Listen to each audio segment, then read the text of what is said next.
What's up, Degenerate Nation? Welcome to the Big Bets on Campus podcast presented by BetMGM. This is the College Football Conference Championship Weekend betting preview. I'm Stuckey, and joining me, as always, it's Colin Wilson. We go from having the handicap full slates with weekday games to just 10. Did you enjoy the process of deep diving on these 10 games? I didn't plan on deep diving Miami of Ohio and New Mexico State football this late into the season, but here we are. I couldn't be happier. 10 games to focus on. It's really kind of bowl prep, right? It's like we've got the full resume, put it together, consider coaches, transfer portals, everything else. This is kind of a bowl prep weekend for us. Yeah, I love doing this. It's bittersweet because I will miss the whole full cards, but just to take 10 games, spend extra amount of time on them, it's a beautiful thing. By the way, before we get into all 10 conference championships, Arkansas, big. I was going to make you do the episode with a neck brace if they didn't cover for me. I thought I saw you when they stormed the court.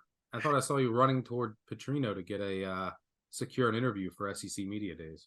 Yeah, I wasn't on the court, but I was within proximity of Petrino and Pittman, and I don't think I saw Pittman crack a smile. In 30 minutes of just looking up there, I don't think I saw him crack a smile once.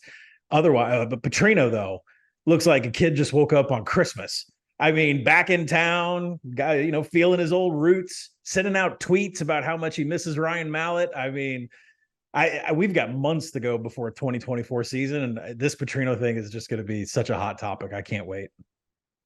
Just to give people a heads up on scheduling and some high level stuff, since they're not going to be normal weeks moving forward.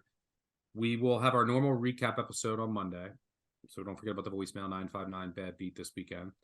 We will have a new BCS episode, which will be out wherever you listen to the podcast, also live on YouTube 10:30 a.m. Eastern on Tuesday. We'll also talk Army Navy in that episode. Also, if you're listening on YouTube or watching on YouTube, hit subscribe and like. Appreciate that. But we won't have, obviously, you have a group of 5 or regular betting preview episode for next week, since it's just Army Navy. And then we will have a 3-man week college basketball episode on Wednesday. We'll be starting them to ramp those up to 3 times a week in the new year. And the week after, week of December 11th, we'll start talking bowl seasons. We'll have periodic episodes going over groups of bowls in chronological order. So just stay tuned on Twitter. We'll keep you guys all updated. Also, as a reminder, the BBOC podcast is presented by BetMGM. Use bonus code ACTION when signing up to get up to $1,500 paid back in bonus bets if your first bet loses. For new users in Arizona, Colorado, Illinois, Indiana, Iowa, Kentucky, Louisiana, Maryland, Massachusetts, Michigan, New Jersey, Ohio, Pennsylvania, Tennessee, Virginia, West Virginia, and Wyoming. Terms and conditions apply. Must be 21 or older. Gambling problem? Call 1-800-GAMBLER. All right, let's go in chronological order. We'll start on, I would say, well, I'll wait till we get to Saturday to get into this, but let's start on Friday night with the first conference championship game between New Mexico State and Liberty. Liberty is a 11-point favorite here. Over has taken a ton of money, up to 57. New Mexico State, okay, the Ponzi scheme, they've covered 10 straight games. And coming into this weekend, we have a lot of the best against the spread teams in the country playing. New Mexico State, 11-2, 6-1 as an underdog, covered 10 straight. UNLV, 10-2, 5-0 as an underdog. Oregon, 9-2-1. Miami of Ohio, 9-3. Those are 4 of the 7 FBS teams with at least 9 covers on the season. The other 3 not playing this weekend are Arizona, Jacksonville State, and San Jose State, which all easily could have made it. A couple other games broke where Jacksonville State was eligible. Liberty, by the way, wasn't too far behind. They finished 8-4 against the spread. I could tell you earlier this season, I bet Liberty at home. This is one of the, I think, 4 rematches from the regular season this weekend. And it is worth noting that historically, conference championships about 50% against the spread for the team that lost the first matchup or won. But the team that lost the first matchup has improved the scoring margin by about an average of 7 points per game. So, maybe they make the adjustments that they would make. The team that lost maybe favor them a bit. I did play earlier this season. I played Liberty minus 9.5 at home against New Mexico State and covered that game. They won by 16. I made that like close to 12. Since then, I've upgraded New Mexico State. I've also upgraded Liberty, who's arguably been the best group of 5 team. So I'm close to like 13-ish here. So I don't really see much value. I mean, look, Liberty, neither team has played anybody. Their schedules are both a joke. They play in Conference USA, but they have a really similar schedule. Obviously, they're in the same conference. They both played UMass. So they've played 8 common opponents. If you remove garbage time, Liberty won by an average score of 40-19 against those 8 opponents and outgained them by 165 yards. New Mexico State won by an average score of 27-18. So, almost 2 touchdowns less, and only outgained those opponents by an average of 30 yards. So 165-30 and 21 average margin to, and look, New Mexico State was tied in the 4th in a number of those games, and they lost outright by 16 to Liberty. New Mexico State does have a special teams edge here, which I think is worth noting. Both run heavy offenses, both top 10 in line yards, top 10 in rush success rate, both top 15 in tackles for loss allowed. So you're probably not going to see a lot of negative plays. But the Liberty defense is top 30 in line yards. Mexico State is 79th. I think that the Liberty offense, both offenses should have some success here, but the Liberty offense, I think, will have easier paths to success. Being at home also obviously helps. I would lean Liberty, but there's not enough value for me to get involved. This looks like a pass to me.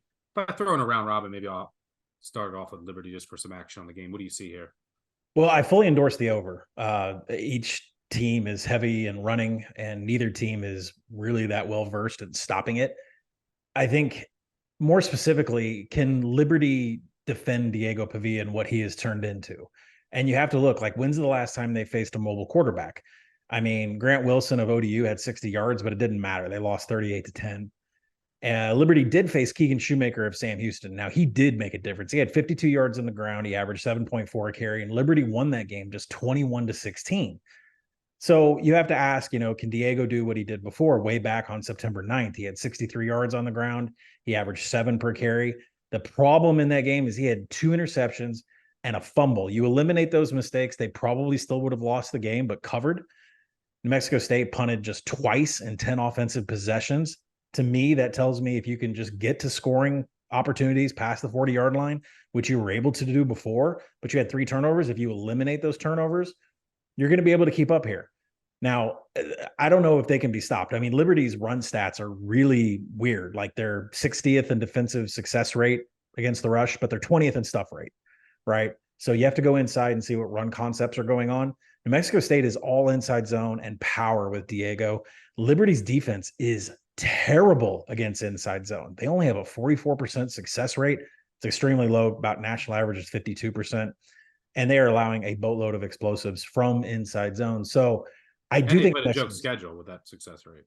133rd strength of schedule in the nation belongs to Liberty. That's only considering FBS teams, so it is the worst. When you go to the other side, I don't see any resistance for Caden Salter and Quentin Cooley, running back, quarterback there. New Mexico State's 90th in defending the run. They're 89th in tackling. There's going to be some arm tackles that get broken here. So I fully endorse the over. I'm with you, Stuck. I'm at 13. I can't. First off, let's get some. We got to go to the ledger and fix the accounting here. I took Liberty plus 280 futures on the podcast with Ianello and Calabrese back in the summer. So I'm not hedging that ticket that I have. I would be interested in taking New Mexico State at 13 for a unit, but it's not there. It's at 11. Looks like that's what the buying point's going to be. And if it stays there, I'm just going to write out the future. But I do think at 13, if I didn't have a future, I would be interested in New Mexico State, but I'd fully endorse the over. All right. So root for some points there in the Conference USA Championship, which will be played 7 p.m. Eastern Friday night on CBS Sports Network. Let's get to the other game on Friday night, which with much bigger national implications, and we'll talk the last Pac-12 championship game ever. Friday night, 8 p.m. Eastern on ABC between Oregon and Washington. Oregon, 9.5 point favorite here. Under is ticked down to from 68.5 to 65.5. Unprecedented situation here where you have a top 5 team that is undefeated as that won the regular season meeting as an underdog of more than a touchdown in the conference championship game. Now, we have seen 2 other teams in their conference championship that were ranked in the top 5 and undefeated be underdogs of 7 or more. Only happened twice prior. Alabama was undefeated in number 1. They were plus 10 against Florida in 2008, lost by 11, but they didn't play in the regular season. And then in 2020, COVID year, when Notre Dame was in the ACC, they were number 2 and undefeated in the ACC championship game. They were plus 11.5 against Clemson. And they lost by 24. So neither covered. Why this situation is different is, yes, Notre Dame did beat Clemson during the regular season, but if you recall, Trevor Lawrence didn't play in that first meeting. So this is a very unique situation. Casual recreational bettors is probably going to jump off the page, this line, right? You say, wow, this team is undefeated, top 5. They already beat them, and now they're catching 9.5 on a neutral field. I think that 15 years ago, this line would have been 3. We could have bet Oregon, but the market is much more efficient now. You also have all these like tout groups that used to wait until like Thursdays to release their plays. Everything is out now. I mean, look, the people make their living how they're going to make their living, and then it's always a race and a competitive market. So everyone is trying to get ahead of everyone else. And now all these plays go out on like Mondays, and then the market just gets ruined so much earlier. I still contend that's our fault, that it's the Action Network having an app that blasts out. But anyways, I digress. Yeah, so it's the market gets beat up so much earlier when it's harder to bet. A lot of professional bettors out there are not too happy about that, but the market's evolved and you got to adjust. So this and the market just overall, and with legalization has sped this up as well. The market overall is just much more efficient. So in this game, I mean, look, Washington's defense is bad. They're second worst line yards, 115th in tackles for loss, 10th in explosive. The one thing they do well is they don't allow explosive plays. They're 10th in explosiveness allowed, but that doesn't really matter against Oregon. Oregon gets their explosive plays through like short passing game, broken tackles. They're not trying to chuck it downfield. The Washington defense, though, it has improved a bit of late. Carson Bruner playing more has really helped. I don't know why he wasn't playing all year, but they've gotten a little bit healthier, changed their safety orientation. So their defense has actually played a little bit better of late, but their offense just hasn't been the same overall since the Oregon game, really, if you go back. And it's just not really in rhythm and humming as we saw when Penix and those receivers were just destroying everyone on a weekly basis. If you look at these two teams, I mean, Oregon is clearly better from a power ratings perspective. Just if you look at any surface statistics, if you look at they have 7 common opponents. Oregon won by an average of 20 points, Washington 7. Even when they played each other, that game, that game was in Seattle, and Oregon probably should have won. They outgained them. They just couldn't convert a 4th down. I think Oregon gets their revenge here. I don't see any value in the line. I mean, it's just a really sharp number. I used Oregon as a money line piece to like bring down some NFL money lines. I also think it is really intriguing. I don't know if you can someone sent me a ticket. I don't really bet the Heisman, but someone sent me a ticket. They parlayed Bo Nix, Heisman, and Bo Nix, and then Oregon to make the playoff. I didn't know you could do that, and that paid like plus 150. And yeah, if Oregon wins this game, they're making the playoff, in my opinion. And if Oregon wins this game, I think Bo Nix is winning the Heisman. Now, you're betting on a subjective award, right? But I mean, Daniels is the only other. Penix and Daniels, the only other guys in the conversation. Daniels isn't playing, and if Penix loses the Knicks, He's not surpassing him. So I think that's the more prudent approach. If you like Oregon to win, is bet Nix to win the Heisman. Because the way that I see it, if Oregon wins, Nix is winning the Heisman. I like Oregon to win, but very sharp number. I lean under here. I played under in the first matchup. Probably the wrong play, even though it had a chance to win. But this is a fast track, and there could be a lot of explosive plays. So the numbers come down. I wish I had if I had a 68 or better, I would have played the under. If there's a quick score or something, I might look live for the under. But yeah, Oregon money line, some places I'm probably look to bet Nix Heisman. If I liked Oregon, if I were listening. What do you see here between Washington and Oregon in the Pac-12 title? Well, I think we should start off with why Washington is 9.5 or 10 in the market. First off, is Michael Penix healthy? There are rumors floating around that he's hurt. I took it as an emotional thing when he came off the field, that he just couldn't watch what was happening against Washington State. So we'll see if he's actually physically got any problems, whether he's hurt. That could be, one of the many factors why this line has gone up so high. There's also explain why the offense just hasn't been the same of late. Right, exactly. And there's just been so many consecutive big games in a row here. Can you believe that their biggest margin of victory over like the last 5 weeks is USC by 10? They beat Washington State by 3, Oregon State by 2, Utah by a TD, Stanford by 9, Arizona State by 6. How many games? That's 6 games. I mean, USC by 10 is their best win over the last second half of the season. So, I mean, really, they're sputtering out. Don't know if it's tired. Don't know if it's conference scheduling. Penix had 3 turnover-worthy plays against Washington State. If you turn over to Ryan Grubb, offensive coordinator for Washington, he says in the press conference, Washington State had all of our plays, all of our signals. I had to change everything at halftime. Not sure it made much of a difference. They still needed a field goal to win that game. Also, yes, they have been lucky. I've already, got all the calculations for second order win total to start adjustments for power ratings next year. Washington's true record is not 12-0. It's 10-2. They've been one of the luckiest teams when it comes to second order win total, which is just a Pythag way of looking at points for and points against. So, the defense has problems. We've talked about this ad nauseum. I mean, Chuck Morrell's 2-4-5 defense is just not getting it done. They're near dead last in stuff rate. Tackle grading is the reason Oregon's going to win this game. Washington's 130th in broken tackles allowed. You can't do that against Oregon. Oregon is second nationally in creating broken tackles with Bucky Irving, Franklin.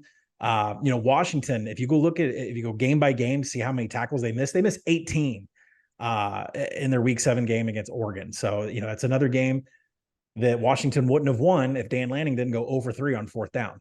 So, Oregon's gotten better. They're third in offensive momentum killer. We know that looks at things like, did you have an INT? Did you have a 10-yard penalty? All kinds of things. Oregon doesn't do anything to hurt themselves whatsoever. When we podcasted about this in week 7, Washington was number 1 in the nation offensive momentum killer. They're now 22nd. So the data, the stats, everything backs up why this number is the way that it is. And I've said this over and over everywhere I can be. Bo Nix is playing a flawless season. 3 turnover-worthy plays and 425 dropbacks this year. He finally had his highest number of rushing attempts against Oregon State last week. He had 2 scrambles and 3 designed yards. He's been averaging about 15 yards per game, but you and I both know he can run a lot. If they give him the call and they put the design, if Lanning decides it's time for him to run, we've saved him all year for this. That is an element that Oregon has not flashed that we know is there. So when it comes to betting this game, I'm not so much as in the, parlaying the Bo Nix Heisman. I'm not so much into the Oregon money line. I think Washington has an attempt to backdoor this. So I'm not going to mess with the 9.5 and 10. I will not be shocked if Washington finds a way to cover this game, but I think Oregon futures are ripe. They're at 5-1. Now, if we follow Brett's bowl predictions, if we follow where they're going to fall in the seeding, it looks like Michigan, Oregon. Could be Rose Bowl, could be Sugar, probably Rose. I've got Oregon favored by a point over Michigan. So I'm going to take 5-1. I've already bought them at 30-1. I bought them at 20-1. I bought them at 10-1. If you don't have an Oregon national title future, there's 5-1s out there. And I think they'll be favored by 1 point over Michigan. That's a good ticket to have for a national title at this point in the season. So We're going to play Bo Nix. I took the under too, by the way, Stuck under 66.5. 65 is key in that range. So look at the under there. If they both run, then it's going to go under. But think about this too. I'm not sure if I'm going to play it here. I'm not sure if I'm going to play it against Michigan. I'm not sure if I'm going to play in the national title game. But Bo Nix rushing props are coming on the over at some point. Bo Nix anytime TD, sign me up. Bo Nix over rushing. Lanning knows he's got that in his back pocket. It's just a matter of when he's going to implement it. Yeah, I would agree there. I think it's worth a look, but it also might be worth waiting, and if they don't need it this week, and then it's something they unleash for, Michigan or Georgia. So I agree. We'll keep our eyes there. By the way, I expect Lanning to stick to his guns, be aggressive on fourth downs, and don't be surprised if all the fourth downs break Oregon's way after that first meeting. Washington opponents on the year, 13 of 33 on fourth down. For that defense that can't stop anyone up front. 13 of 33. One of the luckiest teams on fourth downs in the country. And by the way, Washington's got 10 of 13. So combined, 23, let's see, 30 of 45 of their fourth downs have gone their way on offense and defense combined. How excited do you think Dan Lanning would be if they drew Georgia, considering what other quarterbacks have done to Georgia, like the Peyton Thorns of the world? Oh my goodness. Yeah, all that right. would be the next. Looking ahead, but yeah, that would be the next rushing prop bonanza. All right, let's move on to Saturday. The interesting thing about this card, which made it, I think, one of the most difficult handicaps I can ever remember for a conference championship weekend.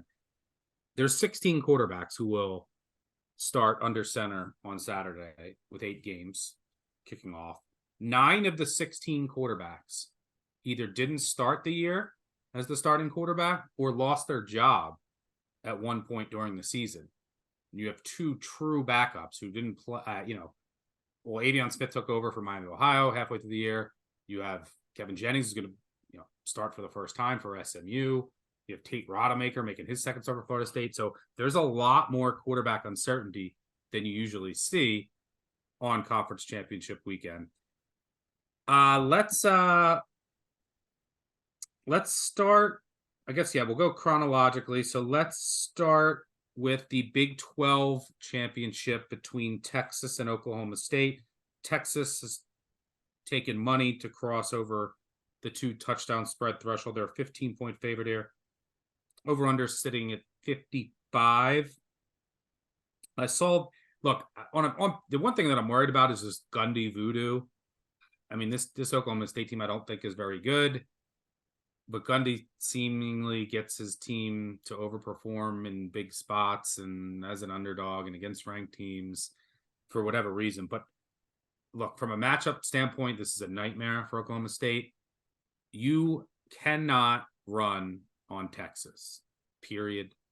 End of story. No one's been able to do it this year. They ranked 6th in rush explosiveness allowed. That's the Oklahoma State offense. 11th in rush success rate, 2nd EPA per rush, you name it. And then what does that mean?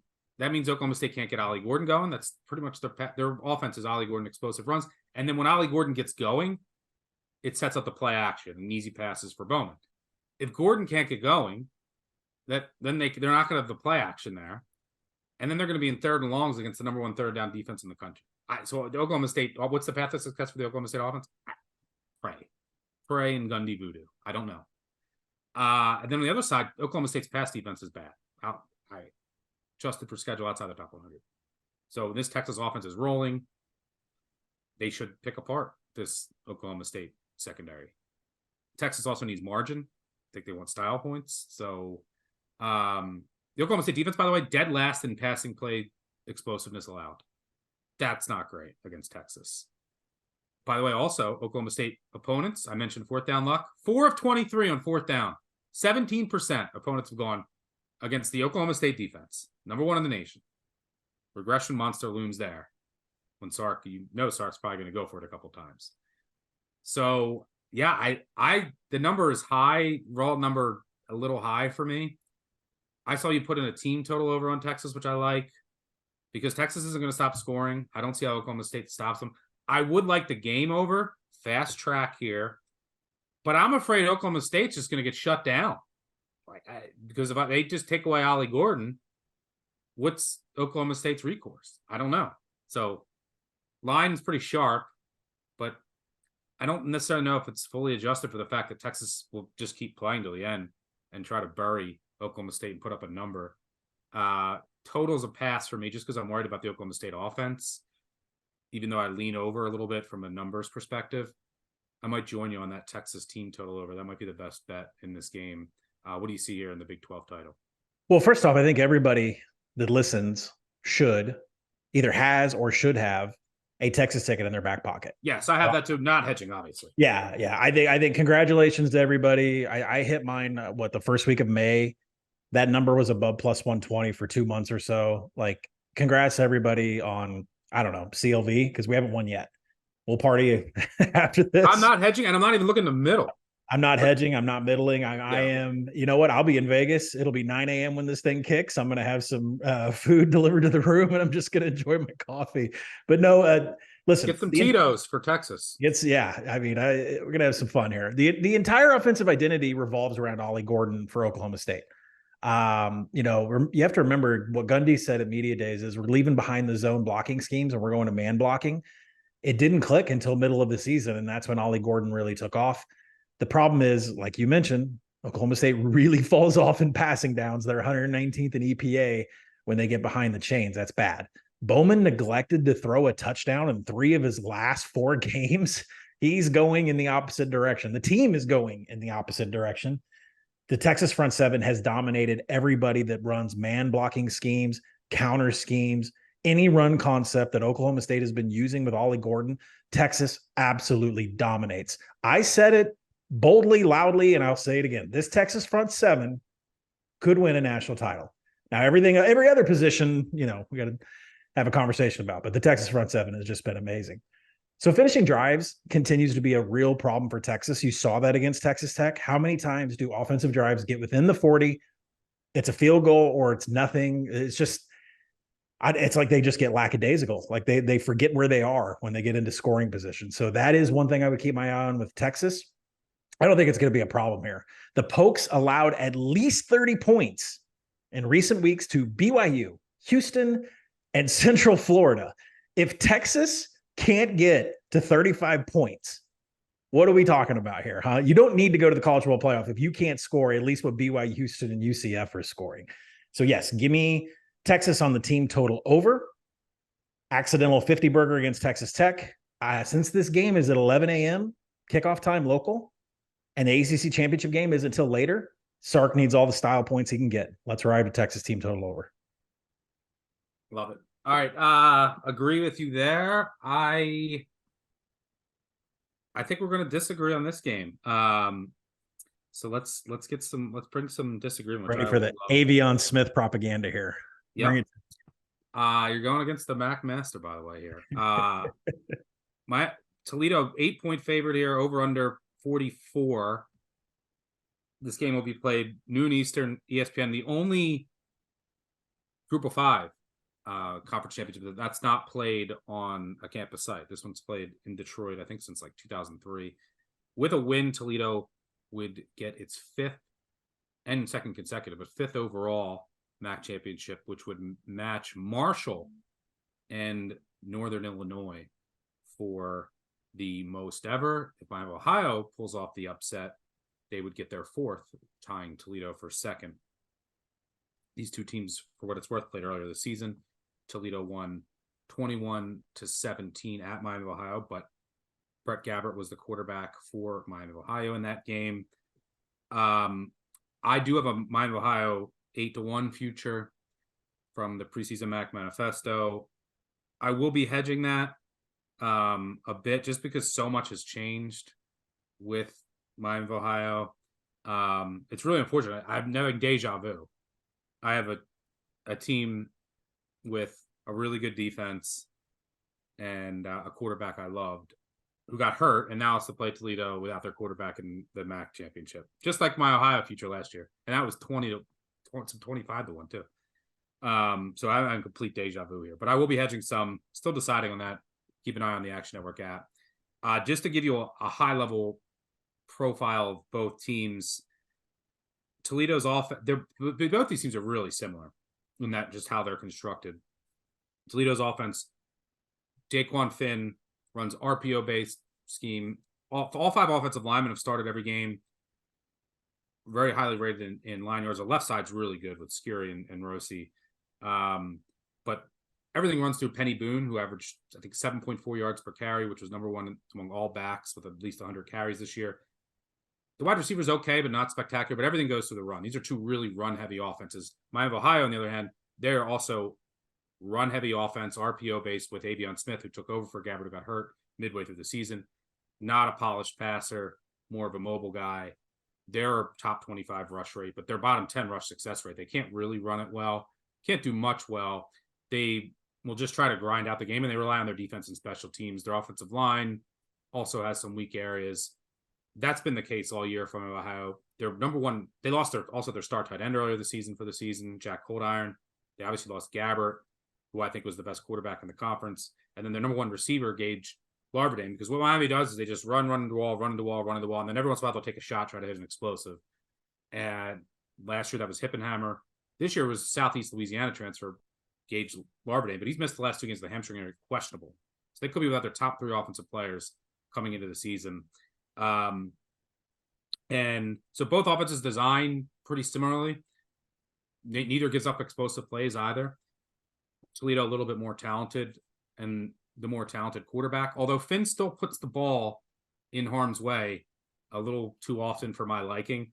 21 touchdowns, 8 interceptions, but 17 big-time throws, 14 turnover-worthy plays. Interception risk here could hurt Toledo. Defensively, if you look at these teams, 2 of the best group of 5 defenses in the country. I actually have Miami Ohio number 1, but they're both like close to top 40 nationally for me. They both play 4-2-5 base, not a lot of bells and whistles, not a lot of disguise, man on the outside. There's not much, you're not going to get a bunch of different looks. They're both solid, and they both have so much experience. They're just seniors everywhere. They both never miss tackles. They have great deep safety groups that come up and clean everything up. Like I said, they don't give up any explosives. Miami Ohio, I think, is number 3 in the country in explosives allowed, number 2 against the pass. You can't add any explosives. And then if you do get down the field, they're both really good in finishing drives on defense. So they both bow up. The Miami Ohio defense, Sal Peck is a stud at safety. Ty Wise, Indiana transfer. They clean everything up. Defensive line, a little undersized, so you can get a push against them. But the safeties are great. They have a really good corner in McKee. Strader's serviceable on the other side. You're just not going to hit explosives against them. The path to success for Toledo is they're going to be able to grind it down the field, running it with Boone. Not going to hit many explosives. But you can get a push up front against Miami, Ohio, because they're just Ertl and Hilton are a little undersized in the middle. Other side, Toledo, same thing, 4-2-5 base, not a lot of bells and whistles, not a lot of disguise. Their front 7 little drop off from last year, not as great. They lost 3 pro prospects, but you still have Judge Culpepper who can wreak havoc from the interior. You still have a really good run stuffer. And you have one of the best linebackers, a former Ohio State transfer in Gant. And they have the best group of 5 corner in Quinyon Mitchell, who's going to get drafted. And he can take away one side of the field. He can also play in the slot. If Garverdane plays, he can take him completely away. Their safety's also extremely good. And they had some injuries earlier in the year, but they're now fully healthy. This defense, you got Darius Alexander as the run stuffer. There's no weaknesses here. Bauer returned from injury at safety. You got Hook, Ford in the slot. They can move guys around too. A lot of versatility. Never miss tackles. Fly to the ball. A lot of speed. No real weaknesses here. So Miami of Ohio, I don't see them having much success moving the ball. 130th. They're a snail. Seconds per play. They want to grind the game down to a halt. You want to watch this game? Miami Ohio has the ball. Watch the clock. It's going to speed. And I don't think Toledo is going to have much success through the air. They're going to have to grind it with Boone, rely on Boone. And I don't see either team getting a lot of touchdowns in this game. Not a lot of explosive plays. So my favorite bet in this game is the under. I know it's come down a little bit. I still like it. I think this game plays out similarly to last year. Same, I just mentioned it. Toledo with a great D, Finn at quarterback, same offense, going up against a team that didn't have their quarterback with a limited offense. and a more mobile quarterback. What did Toledo do in that game? They just said, we know we can win this with their defense. They ran it 47 times, I believe. Only threw it 25 for 150 yards. Said, we're not going to turn it over, rely on our defense. They won 17-7. So I know this is on a fast track. Ford Field, I adjusted up the total like 1.5 points, but I still really love the under. Miami of Ohio, both these defenses are elite at the group of 5 level. Both offenses have their limitations. So I think this game, I think either team is going to struggle to get to more than 21 points. So I like the under. That's a kind of a quick summation of both teams. It's my last time I can really ramble about a MAC game. So sorry for the long ramble. Before I make a quick case for Miami of Ohio, what is your case for Toledo? This Miami of Ohio offense is not going to get as many first downs. They're not going to be as successful. They are not going to be as efficient as Toledo, as Daquan Finn and Penny Boone. Now, Toledo has the ability through Daquan Finn to have 4 to 6 turnovers and make themselves look like they belong in a pod with Northern Illinois. Can't wait for no divisions next year. But that's why I think they're not even going to be that aggressive. They're going to say, we know we can shut Miami of Ohio down, run the ball. That's one of the reasons I like the under. I think they're going to have a similar game plan to last year when they won 17-7. Yeah, I mean, Miami, they're 38th in havoc. I mean, they have the ability to do it, but at the same time, I can't get over like how drab the Miami of Ohio offense has been. I know Avion Smith is better than the numbers he's put up. He's been the starter since week 9 against Ohio. He's only recorded 2 TDs. He's had 2 interceptions and just 128 designed yards, 128 rushing yards from designed calls. And he's put 2 fumbles on the ground. It's just, I remember Avion Smith being better than that. So I don't think that we've seen his peak.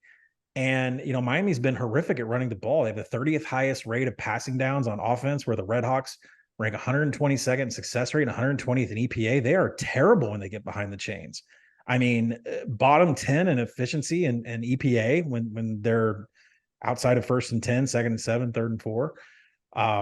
So to me, that is what screams that the Toledo offense has a much better chance of moving the ball and getting into scoring position than Miami of Ohio does. And Toledo's offense should take advantage of a Miami of Ohio defense that just can't stop the run at the point of attack on the line. Miami of Ohio is 93rd in line yards, and they're 121st in stuff rate. Penny Boone ought to eat that up. And Toledo doesn't run a whole bunch of zone. They actually have man blocking schemes that do power, pull, lead, and counter. And that's where I made this bet, is that Miami of Ohio is horrific against counter run concepts. They allow an explosive play on 14% of attempts against counter. So if Penny Boone is running counter, he could take it. So that, you know, I saw a 7 flash at one of my books, grabbed it there. I still play at 7.5, 8. If you want to parlay this, that's fine. But I'm in on Toledo here, assuming no mistakes. If I get the Daquan Finn 6 turnover game, then that's usually what he does in a bowl.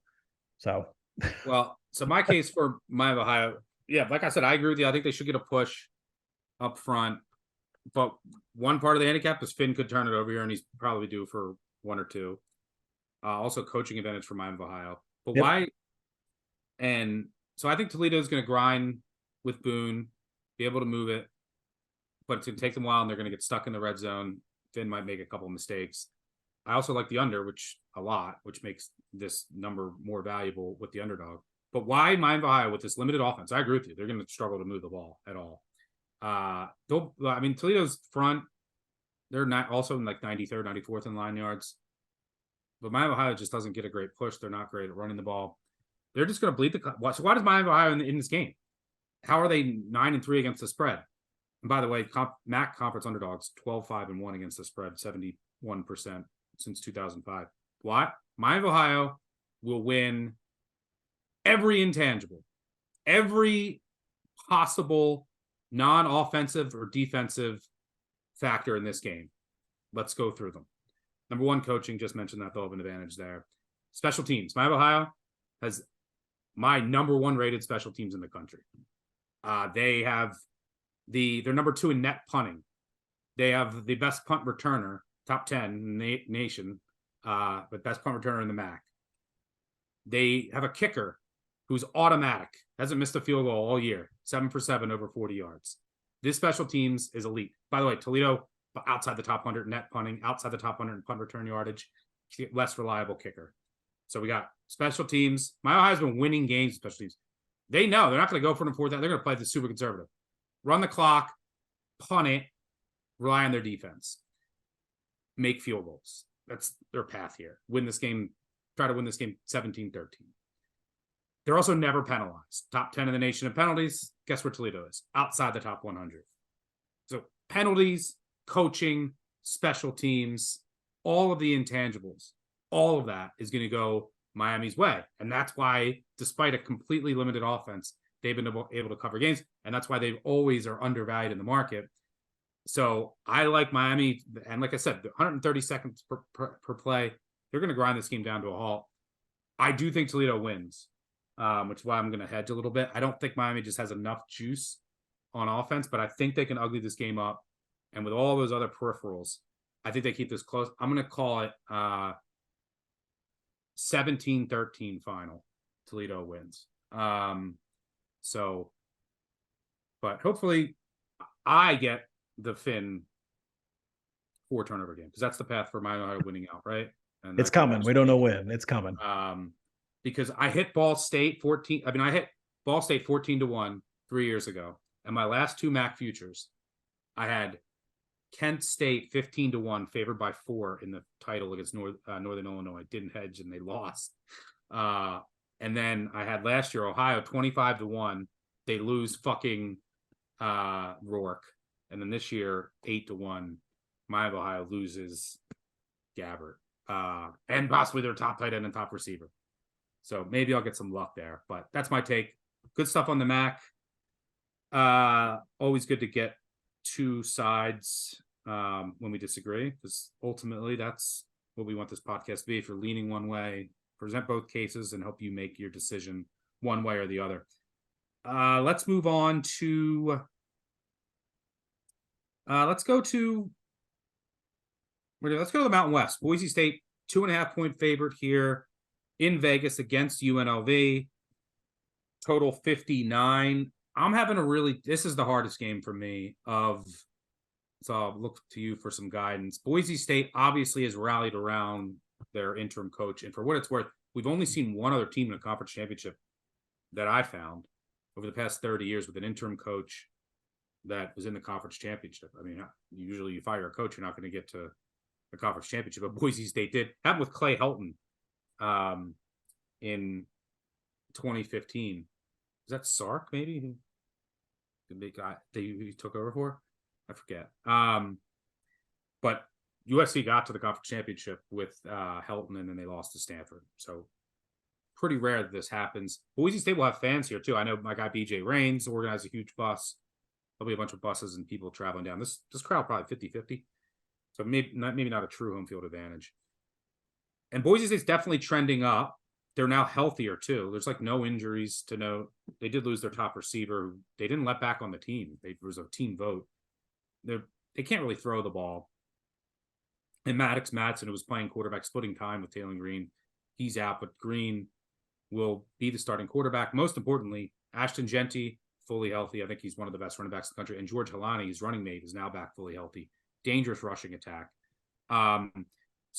And you could tell all the quotes, all the people that I know associated with the Boise program, they said this team cares, and they've rallied around the firing of Avalos. I don't think that he was really well liked. But what gives me pause here with Boise is I've confirmed all that, and I can see it. But they beat New Mexico with a backup quarterback, Utah State with a pair of backup quarterbacks, and Air Force with its third-string quarterback. So how much weight can I put into it? When you look at this matchup, both secondaries are vulnerable, but I do trust the UNLV passing offense more with Ricky White. And you want to attack the UNLV secondary, but that's not really Boise State. Their passing offense isn't great. I also think both defenses are going to give up a ton of explosives, which leads me to the over on a fast track. But I'm just having a really tough time just deciding how much I should buy into Boise, because I know that it's true. And I know they've rallied, but they played 3 dumpsters with backup quarterbacks. So what do you see here between Boise and UNLV? I like Boise and I like the over here. I'll start with Boise's offense. Fired Andy Avalos. They've got an interim coach that's interviewing to be the head coach. So at least there's a minimal amount of noise compared to the UNLV side, which I'll get to in a little bit. But the question is can Boise respond with Taylon Green back under center and win a conference championship? Green went for 228 yards passing. He logged 2 turnover-worthy plays against Air Force in Week 13. So it looks like it's the same old Taylon Green trying to run Bush Hamden's offense, which hasn't worked since Hamden was promoted to hired as offensive coordinator. But Boise is top 10 in rushing success rate through Ashton Jeanty and George Holani. Those two being healthy are the biggest difference in this game. And you can look at UNLV's, rushing success on defense. You can look at their line yards. It's, just inside the midpoint of FBS defenses. But really what this comes down to is the fact that Jeanty has 41 targets on this season. They're all wheel routes and bubble screens left, screens right, lined up out and flats. It doesn't matter. They find ways to get him the ball behind the line of scrimmage through the air, and it just completely tears defenses up. That is how you attack the UNLV secondary. They are horrific in tackling. They are horrific in playing coverage. And that is where Ashton Jeanty is the best player in this game. George Holani isn't too far behind. So I don't see any stop in Boise, who's top 25 in creating a big play. They're 40th and about finishing drives and quality drives. So I see all those things working out here for them, especially on the ground with line yards. They're going to be able to dominate the line of scrimmage. Now, when you go to the other side, I like the over because UNLV can do a lot of the same stuff. Now, Brennan Marion is being interviewed for other jobs. He interviewed for the San Diego State job. Barry Odom is interviewing for other jobs. Some Power 5 teams are looking for him. So there's a lot more noise going on with the coaching staff, believe it or not. I know there's an interim on Boise's side, but there is more noise going on with UNLV. Now, the go-go offense that Marion runs is beautiful. Teams are forced to load the box against 12, 21, 22 personnel where formations are always trying to get at least 3 players in the backfield with the quarterback. Now, they did switch to quarterback Jaden Maeva.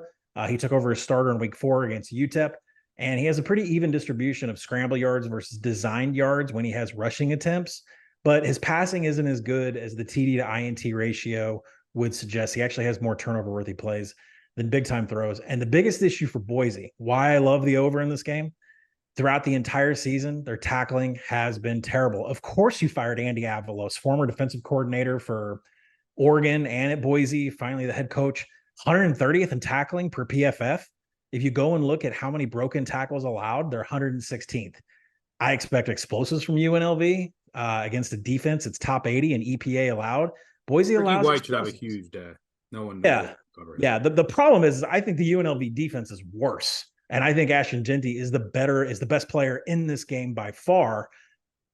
Both quarterbacks, I kind of make it a wash. Both of them create too many mistakes, more than they do big time throws. So if you wash it all, put all that in together with these two offenses, Ashton Jeanty is the best player, and they've got a way to get into the UNLV secondary, and that's what's going to get them to win. I think it goes back and forth. It's a great live betting game, but over is definitely the play, and Boise's the team I'm on. All right, let's move on to the SEC championship between Georgia and Alabama. High stakes here. Georgia wins. They're in, they lose. Could be out. Alabama wins. Probably. They're in. Say it. They're in. Come on. They're in. They are. Don't know how, but they're in. 5.5 point underdogs. Total sitting around 55. There's some injuries. McClellan, the running back for Alabama, probably will miss. He was seen on crutches. Georgia, Bowers banged up. McConkey banged up with ankles. And then 2 key injuries on the defensive end for Georgia, Humphrey at corner and Dumas Johnson at inside linebacker. I think this line's about right. So I made it like Georgia -5. So I have nothing from a side perspective. I could see case for both. I'll make a quick case. I'm on an island here on the under. Try to get 55 or better. But here's how I see it playing out. Now, the scary thing is it's a fast track, and you get all these SEC. We talk about this every year. All these SEC athletes over. You go back and look at the scores. The over's gone 13-4-1 since 2005, the best over at any conference by far. But I have adjusted it up for the fast track, but I still like the under. Here's why. First off, the Alabama offense is so predicated on getting explosive plays with Milroe. It's not going to have a ton of success throwing the intermediate range, which is where you need to attack the quarters coverage of Georgia. Milroe's an insane deep ball thrower. Guess what? Georgia's pass defense doesn't give up any explosives. To put numbers behind it, Alabama's 7th best offense in passing down explosiveness. Georgia's defense is number 9. So how I think Georgia can be run on a little bit, and the key to this game is Milroe's legs. By the way, I think they got to unleash him. Rushing props on Milroe, I think, are in play here, because the problem there, is sacks count against it, but Georgia doesn't get a ton of sacks. So and Milroe and the offensive line have been better of late. So I think there's going to be some value on Milroe rushing. You got to unleash him here. And that's the path to success. And mobile quarterbacks have had some success against Georgia. But I think Alabama's going to come out and they're going to try to run the ball every which way, whether it's Williams, because I don't think McClellan's going to play, a lot of Milroe. And I don't think they're going to have much success throwing the ball because they don't really throw it in intermediate, and Georgia doesn't give up any explosives. And Alabama, by the way, plays slow. And when the stakes have been higher, they played even slower. Even last week, they were trailing and playing slow. So I think it's going to be a super slow-paced game. Both teams feeling each other out early. And then the other side, Georgia's a snail. And I know the Georgia offense has been rolling. But, some injuries. But most importantly, this is by far the best defense they will face all year. Can we talk about the Georgia schedule of opposing defenses that they played? Let's go through it. Ball State, when they sucked. South Carolina, and it's still Ball State. South Carolina, awful. UAB, worst in the country. Auburn, awful. Kentucky, awful. Vandy, awful. Florida, awful. Missouri, there's a good defense that they faced. And, they got the 30 points at home. And it was a close game throughout. Ole Miss, bad. Tennessee, not great. Georgia Tech, horrendous. This is a huge step up in class. So, and the same thing can be said for Alabama, by the way. If you look at their schedule, what defenses that, the last 5, everyone's like, the Milroe's back. The last 5, the last 3 weeks when they've averaged like 50 points, the last 4 weeks they played LSU, arguably the worst defense in the country, Kentucky, horrendous pass D, Chattanooga, and Auburn.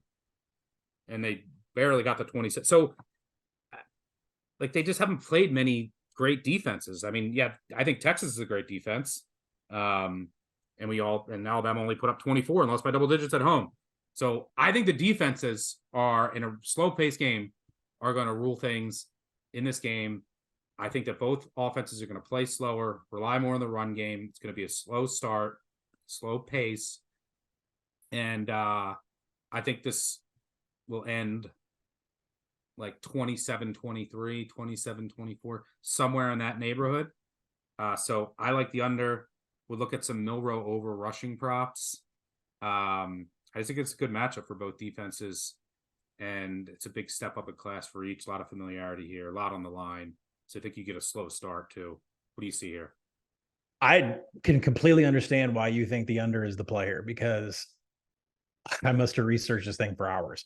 I could not find an offensive advantage for either, right? Georgia is the leader in offensive momentum killer. I'm sorry, they're third in offensive momentum killer in the nation, just ahead of Michigan and Oregon. It looks at interception, fumbles, missed field goals, sacks, 4th downs. What does your offense do to make mistakes and stop themselves? Georgia doesn't do much of that. That also kind of coincides with Carson Beck, really kind of growing into the role, getting Ladd McConkey healthy, getting Brock Bowers back in the offense. They became unstoppable. If those two aren't playing, then you're losing 2 of the biggest pieces that he's had to use to get Georgia up to this point against a strength of schedule that is 59th. Georgia dominates rushing attempts with inside and outside zone, but Alabama dominates those on defense. There's no run concept. I'm not going to go side to side here. There's no run concept that either of these teams run that the other defense cannot stop. They are elite in stopping everything. The only concept that's given the Crimson Tide trouble is power. Georgia's only ran power 30 times this year. So I just do not see an advantage on the ground whatsoever. Carson Beck is 7th in catchable throw rate. That's, do you hit your target in stride? But Bama's secondary is 2nd in coverage per PFF. And Beck has been pretty fantastic against cover 3. But I mean, you're going up against one of the most dominant secondaries in all of Alabama, and that is one of their most dominant coverage packages is cover 3, which is drop my corners and my safeties and make sure no explosives get behind me. So, you go to the other side of the ball. Is the Georgia defense going to be able to stop a mobile quarterback like Jalen Milroe? Because they've had problems with quarterbacks that we didn't consider to be dual threat. Beautiful deep ball by Milroe. We've talked about it a million times. 23 big time throws, 0 turnover worthy plays on throws that go over 20 yards, a 15-1 TD to INT ratio. It's beautiful. The problem is Georgia's only allowed 3 passes over 40 yards this entire season. Yeah, you can't get any explosives on them in passing. No one's getting there. So a lot of quarters, not bringing a lot of guys, won't give up big plays. And like I said, Jalen Milroe runs everything out of inside zone. That's what sets up. And if it's not there, he goes for a slant. And if that's not there, he goes deep. Georgia's got an answer for all of that. So I think if you go back and look historically at this game, 4 previous times Kirby and Nick Saban have met in either the SEC title game or the national title game. In the first quarter of all 4 of those games, there's been a combined 13 points. Wow. Like when Stuckey and I sit there and say, like, we think they're going to fill each other out. We think there's a script. It's not that we think, we know. And this is a perfect example of it. 13 points in 4 first quarters of SEC title and national title. I bet first quarter under 10.5. I did take a full game over because I didn't know Ladd McConkey and Brock Bowers were questionable.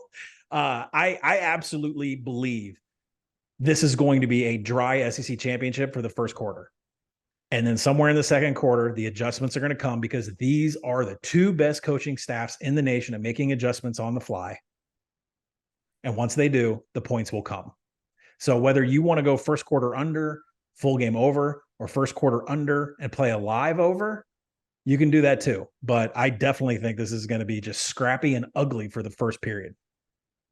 Also, something else to keep in mind, 2 really good punting teams for field position, which would, if the defenses are having success, would also help the under. Pace should be slow too, which helps.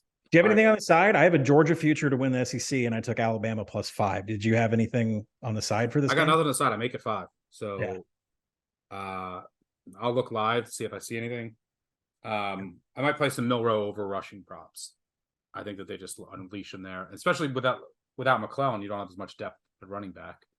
And we know how much Milroe likes to run past the line of scrimmage and then throw a pass. Yeah, and yeah, true. And Georgia doesn't get a ton of sacks, so they don't send a lot of pressure. So that helps with the rushing yard props. So because that's the fear with Milroe, he takes like 4 sacks for negative 38 yards, and then your rushing prop is killed. Yeah, but don't think that's the case here, and they've been better in that department. Who do you think wins? I think it depends on Ladd McConkey and Brock Bowers. Who do you think wins? No, depends. Alabama. Wow. I'll say Georgia wins by a field goal. All right. All right, let's move on to the AAC championship between SMU and Tulane. This number has been moving all around, so let me check the updated number. Tulane 3.5-point favorite here, over under. The total's down to 47. It's going to be played 4 p.m. Eastern on ABC. So the big news here is Preston Stone, SMU's star quarterback's out for the year, broke his leg last week. Another future that I have where a quarterback gets hurt. When am I going to get it the other way around? I have an SMU future. I'm not hedging it. I would have made SMU. SMU would have been my biggest bet this weekend against Tulane. I make them a 3.5-point favorite when both teams are fully healthy. At Tulane, I made them a 3.5-point favorite. I think they're clearly the better team, but they have to adjust. And there's so much uncertainty now, so I can't make this a huge play. And I have a future also on SMU. I downgraded SMU because Kevin Jennings, more mobile than Stone, but obviously much less experience. Wasn't a high recruit, does have some experience getting into games. I downgraded SMU 4.5 points. So I'm at like Tulane, -1-ish here, even without Stone. So I'm probably still going to play SMU in some form or fashion, and I'm not hedging my future. This SMU defense is real. 4th in success rate 9th in rush success rate. They've done a masterful job in the portal. I mean, you look, this defense was bad last year. You look at like their top 8 guys in snaps. It's McGill will probably be drafted at safety, starter at Stanford. Meganson came in 4-year starter at Liberty. Roberts, who's a monster, it's all time Miami. Walker at Liberty. Charles Woods, 4-year starter, he's our corner at Illinois State and West Virginia.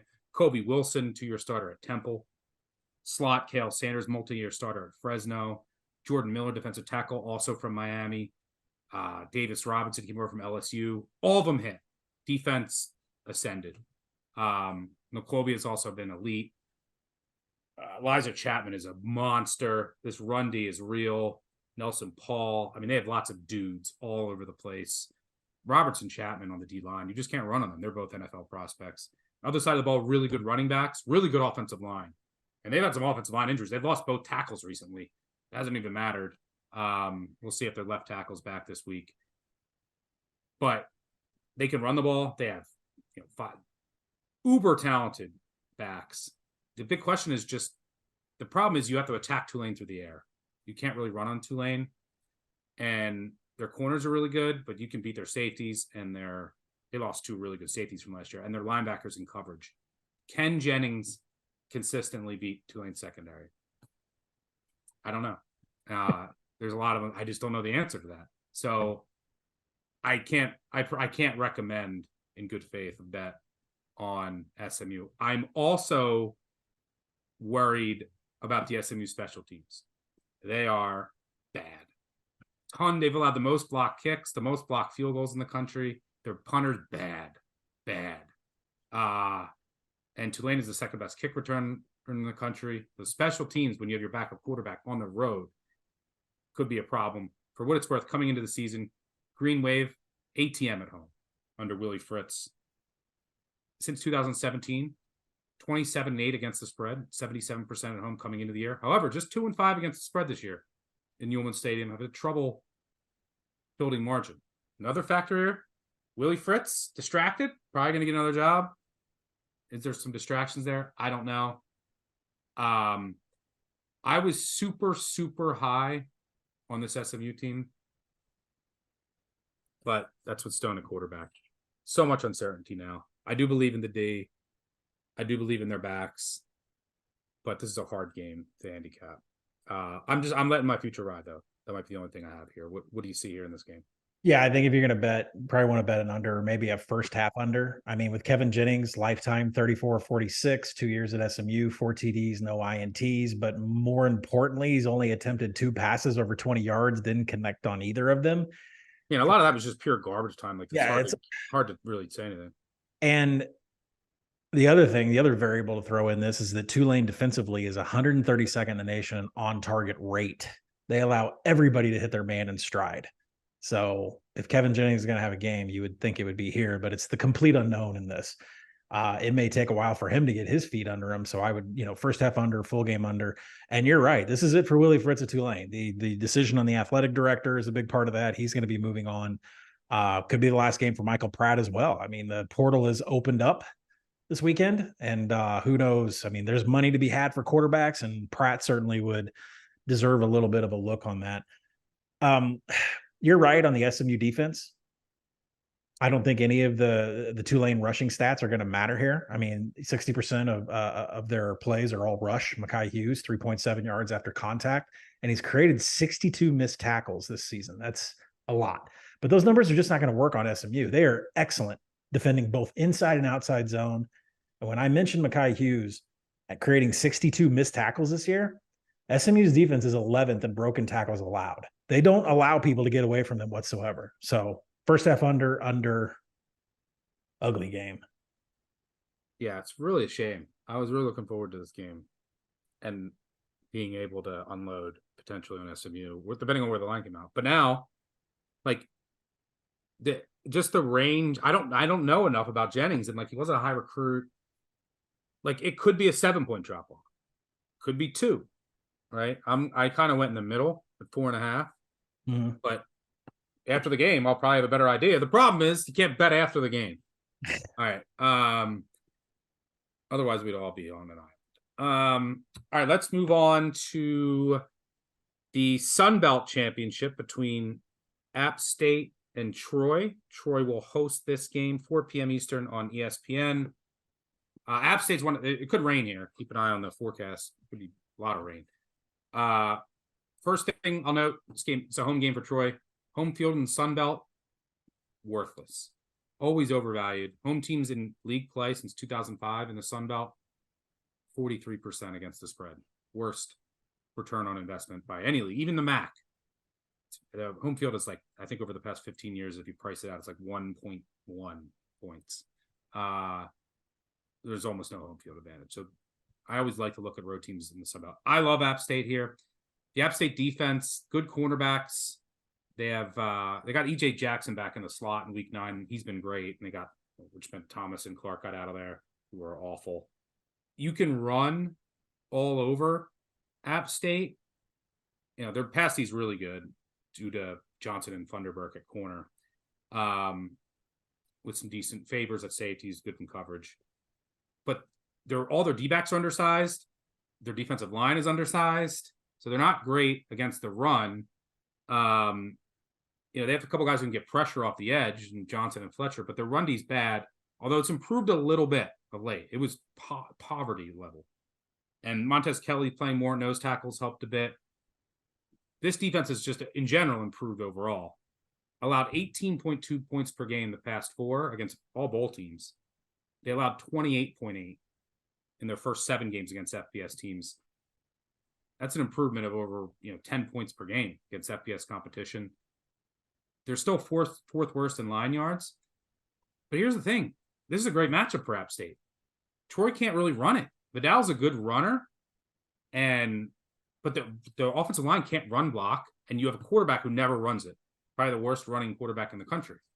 So this is a really good matchup. Troy EPA per run on offense, 120th. App State D, 127th.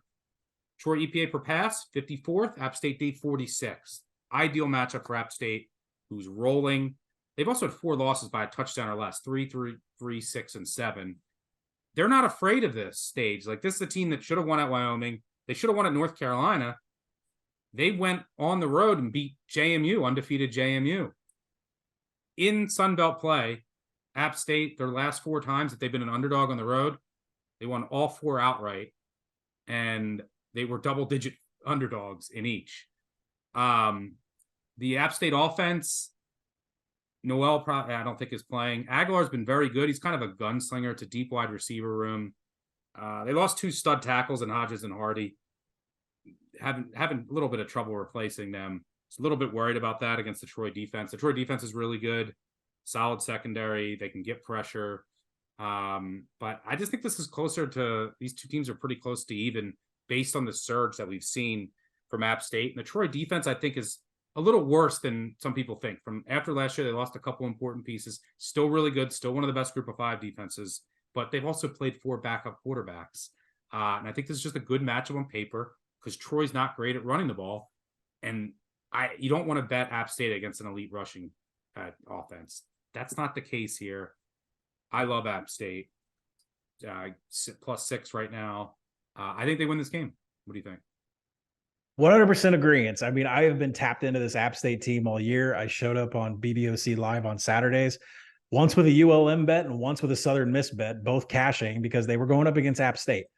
Really hit a lull in the middle of the schedule, just could not defend the rush whatsoever. You're right. It has gotten a little bit better now, but now they're hot.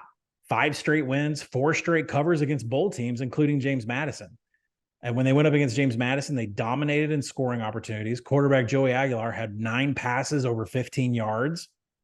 I mean, this was not the same team that was around 6 weeks ago.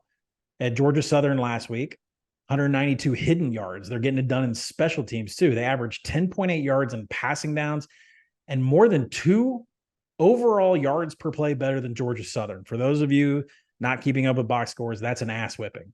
So since week 7 against Coastal, Aguilar is 21-4, TD to INT, but he did have massive mistakes against Old Dominion and Southern Miss, like I said. So, he's a bit of a gunslinger. He is. And I went deep into like, what is it? Did Old Dominion and did they show something that really got him, or Southern Miss? They both run quarters, cover 3, cover 1. And really what I found out is it was man. Southern Miss runs 42% of man coverage.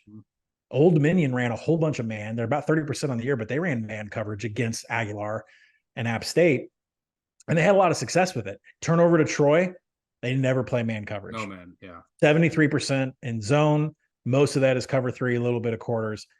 That's not going to turn the ball over. And you're right. Aguilar he's a gunslinger, and man coverage has burned him, but he's not going to see that here. So that's one reason why I like them. Now, Troy's D is 68th in explosives allowed and passing downs. App State is 27th in creating them. So I have full confidence that App State is going to score the points that they need on offense to make this a game. Now, Troy. By the way, you say that you mentioned that Troy secondary, some really good players. Storden, Fletcher, Ransall came over to the slot. Pettis, Davis, the transfer from Alabama State. They're really good players, but smaller. They're undersized, and App State has a ton of size at the pass catcher position. Yeah, another way where they can create explosives. Well, when you flip to the other side of the ball, you try to make a case for Troy. It's hard. Some of these offensive numbers they don't look good. But the one that I keyed in on is App State's 22nd in creating havoc. That all comes from tackles for loss and pass breakups. They're top 30 in both. Troy is 68th in tackles for loss allowed. They rank 103rd and how often a rushing attempt is met at the line of scrimmage, hit at the line of scrimmage. They're 103rd.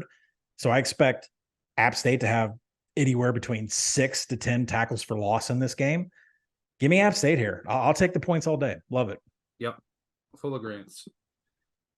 Look, this is a team, you look at their record, and I love playing teams that get to the conference championship on an ascent like this. I think App State's still a little undervalued in the market, but they lost to Wyoming on flukes. Complete flukes. Could have won at Wyoming. Not an easy place to win in Laradice. They went to overtime at North Carolina, and they won at JMU. This team will not be afraid on the road. No. In Troy. Let's move on to the 2 primetime games. Next year, we will have better primetime games, I promise, because it won't be the Big Ten West in it, and we won't have backup quarterback in Florida State. Which one do you want to start with? I'm going to be a Gonzaga USC at MGM, so I don't know. Let's start with Louisville, Florida State. Louisville, Florida State. Okay, so Florida State 2.5-point favorite here. This will be 8 p.m. Eastern on ABC in Charlotte. Could be rain in the forecast, a lot of rain. So keep an eye on that. Over-unders come down on this game a bit, as you'd expect. So, and again, this is the game that's tough to handicap because there's a backup quarterback with Florida State. And now look, the Florida State rushing attack's not as good as last year. Outside the top 80 in success rate, they hit explosives, top 10 in explosives, but there's not been a lot of offensive line continuity. They're constantly changing guys. Last week, let's go with the better run blocker guard, move that, tackles have been hurt, rotating guards, and they lose a ton of EPA in the run game without Travis. Just a ton. And Louisville's top 20 rush success rate allowed. Not maybe get a couple explosives, but now you don't have Travis. So what can Rodemaker do? Well, I'll tell you, I told you last week I had an 8-point drop off. After what I saw last weekend, it's now 10. I think Rodemaker stinks. And by the way, people were like, he came back and he beat Florida on the road. Guess what? Florida also had a backup quarterback. Like, can we stop with that narrative? And Florida had a ton of injuries. And by the way, Florida's defense blows. Arkansas won on that field. All right. Arkansas won on that field. Yeah. I mean, they are horrendous. And the team that's been routinely giving up 450 yards, 40 points every week. Florida State broke a run late. You know how many yards they finished with in that game? Against that bad Florida defense that also had injuries. The total yards in that game, Florida 232, Florida State 224.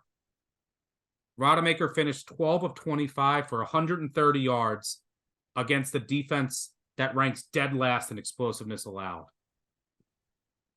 Not good. And now there's going to be weather. You're going up against a good pass rush. Louisville does have a really talented secondary. They're aggressive. They can give up some explosives. I didn't see anything. I know Rodemaker did it last year against Louisville. He just threw it up to Johnny Wilson. I'm not sure he's fully healthy right now, but Bill has good corners. Brownlee should be back, the ex-FSU player. He should be back in full. Riley, I think Quincy Riley's been the best corner in the ACC in my opinion. He didn't even I think he got like honorable mention. And then Storm Duck out there. They can match up. They can get pressure. Bill's 13th worst in explosiveness allowed, 12th on passing plays. That's how you beat them. Florida State is third in explosiveness, but there's no Jordan Travis now. It's Tate Rodemaker. There's going to be weather. Louisville can load the box here. And by the way, this Florida State team, which I talked about how inconsistent they've been all year, I'm going to ask you a question. Can you pull up the Florida State schedule? And by the way, Florida State penalty issues. They've had a ton of good fumble luck as well. My prediction for this game, by the way, I like Louisville. I want 3, got beat up early. I want 3. I'll probably be on Louisville regardless in some form or fashion. I think Louisville wins this game. We'll learn if there's football gods, because if there's football gods, Louisville will win this game. And we don't need to have Florida State, who I make 17.5-point underdog against Georgia on a neutral field. We don't need to talk about that game for a month. So we will learn if there's football gods. But take a look at the Florida State schedule. I want you to answer me one question. Keep in mind, Riley Leonard got hurt for Duke. And Van Dyke was hurt for Miami. Who's the most complete team, offense and defense, that Florida State played this year? Offense and defense, he says. Yeah, that kicks LSU completely. So LSU's defense, one of the worst in the country. Don't make me Clemson's offense, horrendous. The other games, Southern Miss, BC, Va Tech. I mean, Virginia Tech's got some balance these days. Yeah, but they didn't have it then.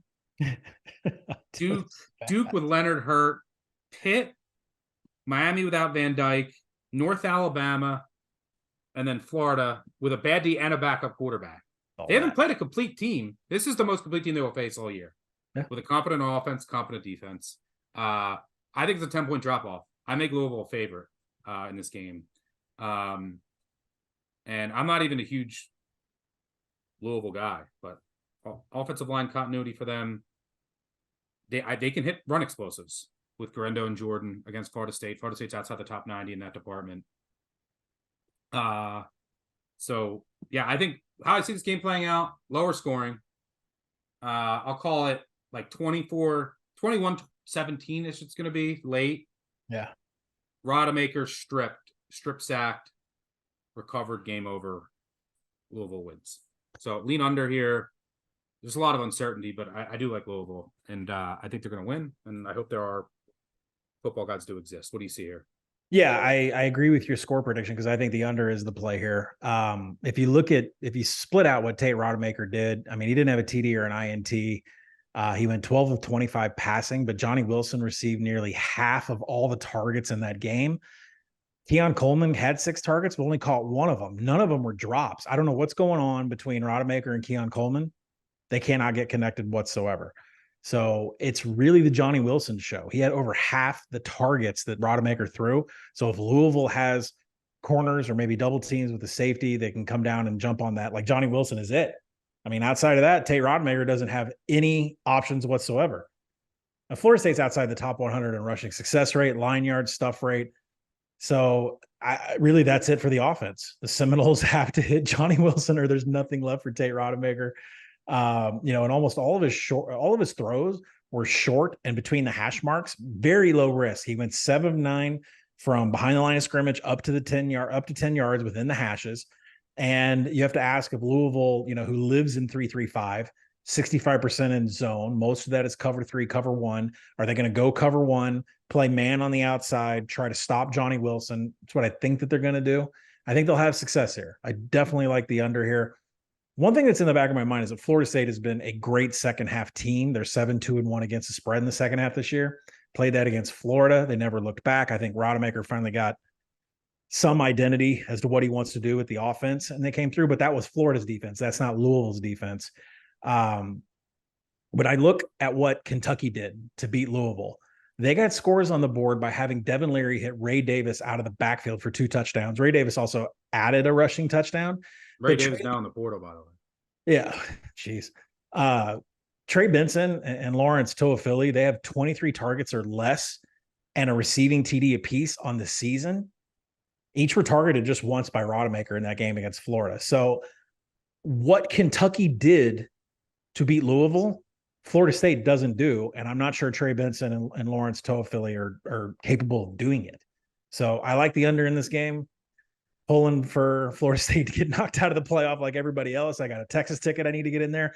I will say for people following on the app, there's probably going to be a live bet or a second half play on Florida State only for hedging purposes on the Texas future that I have to go to the college football playoff. That's it. It has nothing to do with me loving Florida State. So keep your eyes open on that, but under is the play. Do you think Louisville wins? No, I think Florida State's going to win. Wow. Barely. No football gods. All right. Let's go to the last game on the docket. Ugh. This is Iowa, great. Michigan. I mean, it's Michigan, quick for me. Do you want to set it up? It's quick one for me. Yeah, I will say Michigan, around a 23-point favorite here. Although I think someone was setting up to take Iowa money to bet Iowa, dummied it up and then hit it. Michigan, I think, down to a 22-point favorite, over under 34.5. The lowest by far in a conference championship. The previous low was 38. For what it's worth, low totals have gone over historically in bowl games at a very high rate. But the Hawkeyes, 40-19-1 to the under since 2019, 68%. 9 of their 12 games this year have failed to reach 35 combined points, including each of the past 7, which have averaged fewer than 24 points per game. As I mentioned last week, Iowa became the first team since 2000 to win more than 4 games while averaging fewer than 250 yards per game. It won 10, while averaging 25 yards less than the next worst offense in the prolific Kent State Golden Flashes offense. Iowa was one of the best under teams in the country, as you might imagine. 10-2 to the under, going under by an average of 4.5 points per game. Tulane also was 10-2 to the under. They had actually a better margin, but their total's a little higher. The best under team in the country, UCLA, 10-2, going under by 11 points per game. So look, Iowa's defense, it's pretty good, but they got dominated by Penn State and they ran through the Big Ten West. Their special teams are good. Here's my handicap with this game, though. I make it right around the number, so it's hard for me. I might bet just for fun, for shits in prime time. I might bet Iowa under a half point in the first half. I just think that'll be fun. But both offenses are bottom 25 in explosiveness. The path to Iowa covering is like punt return TD. Yeah, that or just Michigan, like multiple 10-minute drives, and then they just sit on it. But here's the thing. Iowa wins these games and has gotten here. You got to give Ferentz credit for this. By all the stuff that I mentioned with Miami, Ohio. They never get penalties. They're top 5. They're number 4 in penalties. Guess who's number 1? Michigan. They do it with special teams. Michigan actually grades out better special teams this year. Iowa's 6 kicks blocked this year. Not good. Great kick returner, but Michigan best kick return defense. No DeJean on defense and in the punt return game. Both have top 10 punters. So there's no special teams advantage for Iowa either. Look, Iowa's second worst in the country in line yards. They have an offensive guard playing quarterback who trips over his center every other play. They're dead last in standard down success rate, dead last in yards per game. Both defenses are top 3 in points per opportunity. How does Iowa score? I don't know. I want to bet under a half, because I'm basically just rooting for Michigan not to lose a fumble in their own territory. I think that'd be funny, but I don't see much in this game. What do you say? You like the over, right? You're going to tell people we're going to close out the show, telling people to bet Iowa, Michigan over. Well, let me go. Yes, but a little bit different direction. So I hear this noise about how Michigan can't bounce off of Ohio State and put it on them. And Michigan showed up against Maryland in a hangover overlook sandwich spot in between Penn State and Ohio State, and they screwed up there. I don't think that's going to happen here. Look, Michigan was in this exact same spot 2 years ago in Lucas Oil Stadium off of beating Ohio State. First time they'd beat them in I don't know how long. They won this game against Iowa 42-3. All right. They showed up last year after beating Ohio State. They beat Purdue 43-22. They've put up more than 40 points 2 consecutive Big Ten championships in a row. And all of a sudden, I'm supposed to believe that this Iowa defense, who's been playing the Big Ten West, is going to keep them from scoring. I mean, we can handicap if Iowa's going to score. I mean, they're bottom 10 and geez, almost everything, quality drives, finishing drives, success rate, explosives. It doesn't matter. Eye test, everything. It's so bad. So I think the question really is, what if Michigan decides to line up and play a little Penn State ball where they just ran Blake Corum off tackle and said, try to stop us? Is that enough for Michigan to cover and to get their amount of points? I mean, we don't know McCarthy's health. We don't know if they're going to let him pass. Iowa is the best in the Big Ten versus outside zone and man run concepts. That's not what Michigan runs. Michigan's highest run concept is inside zone. It usually comes out of the 11 formation. When you go into Iowa, I tweeted it out earlier today. Iowa has an extremely low 42% success rate against inside zone coming out of 11 personnel. Sorry. Michigan's going to run Blake Corum, and they're going to get chunk yards all over the place. I'm going to take Michigan team total over 28. This total dipped down to 34.5. I wouldn't be surprised if it comes down more. I wouldn't be surprised if it steams down more. But if it does, that should bring the Michigan team total down to maybe 27.5 or 27. So I'm waiting. But Michigan team total over is a play for me because I think if they simply line up and do what they did against Penn State in the second half with Blake Corum, Iowa's not shown against inside zone that they can stop that. So Michigan team total over, I'm going to wait. I don't mind that. Pray for me in my under first half bet. All right. Good stuff. Going through all 10 games, but we're not done yet. Before we get out of here, we're gonna go 3 and out. All right.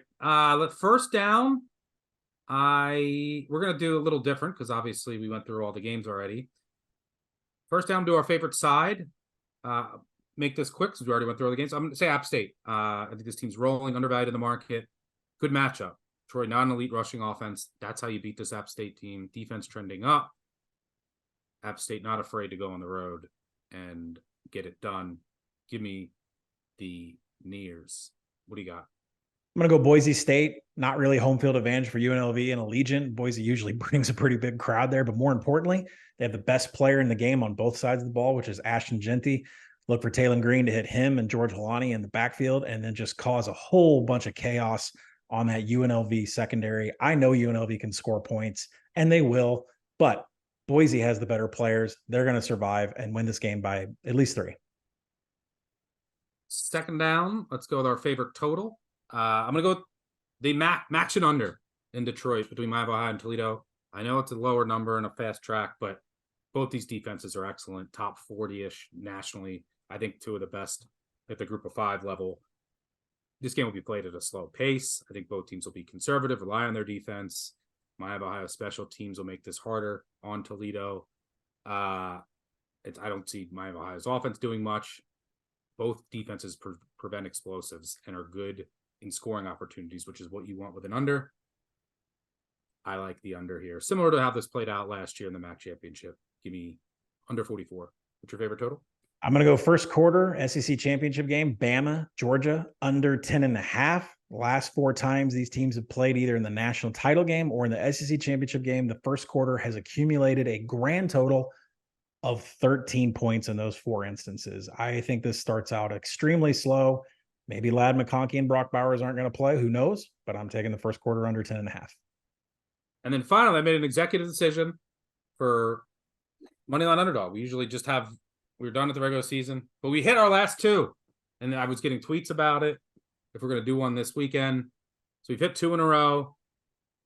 So we're going to do a third. I actually was going to use yours, but you got in there first into the dock. So I'm going to go with Louisville. I believe in football gods. Tate Rodemaker stinks. He can't take advantage of Louisville's biggest issue on defense, which is giving up explosive plays. You know who's even worse than giving up explosive plays than Louisville? Florida. Florida State, 220 total yards last week. Louisville wins. Give me the Cardinals. L's up for once. Give me App State. Give me the Mountaineers on the road in the Sun Belt, which, as Stuckey explained earlier, doesn't mean that much. Look for their quarterback, Joey Aguilar, to have a big game. He had 9 passes over 15 yards against JMU, 5 straight wins, last 4 over bowl teams that covered the last 4. They've picked it up over the last month, and this is a completely different team that was playing in October. When you look at Joey Aguilar and some of the games where he's had some troubles, say against Old Dominion, Southern Miss, it's because they ran man coverage. Troy does not play man coverage in their secondary. That is a huge positive for App State here. This is, I don't expect Troy to create any kind of offense whatsoever. Let's take the Mountaineers here to get, I don't know how many Sun Belt championships they have. Like Stuckey said before, they're not going to be scared of this moment. They've played on much bigger stages, especially this year. So give me Appalachian State. Love it. All right, that'll do it for us. But I do want to, promise a couple giveaways. K Mendel, leave a 5-star review. You say whatever, really helps us out. And we'll do giveaways. K Mendel, Diego Pavia for Gambling Heisman. Here's a promise. Diego wins on Friday night. He wins the Gambling Heisman. He wins outright. Good luck to the Ponzi scheme. Feed the Kids. These guys work their tails off. They're funny and entertaining. Most importantly, know their stuff. Must listen to be bet. And most importantly, though, they don't take themselves too seriously when they make a bad pick. Reach out to, by the way, podcast@actionnetwork.com, or reach out to me or Uncle Mitch, our producer. We'll send you guys some gear. And Mason 822-32019, you too. Can't wait for Friday's breakdown of the Conference USA champ game. We riding with Diego and the Ponzi scheme? Question mark. Love you guys. No, we are not. And Caleb Spang, I've been listening to every college football episode for 3 years now. Excellent content and programming. Absolute must if you dabble. I only wish these guys were around when I was running parlay cards in middle school, but they likely weren't even born. I bet we were. Keep up the great work. Good stuff there. We appreciate all the reviews. They really help us out. Love seeing all the Spotify percentage list of people we're sending us to. So if you have those Spotify rap stuff when we were in your top 3, send us those. Love seeing them. But thanks for the support. Let's have a big conference championship weekend. Thanks, as always, to Colin for joining me. Thanks to our producer, Matt Mitchell, on the back end. Thanks, most importantly, to all of you for tuning in. As a reminder, we'll be back. Recap show for Monday, 959 Bad Beat. Don't forget to call in the voicemail. And bowl previews will be coming soon. Thanks for tuning in. Good luck on all of your wagers this week. We'll catch y'all later. Cheers. Peace out.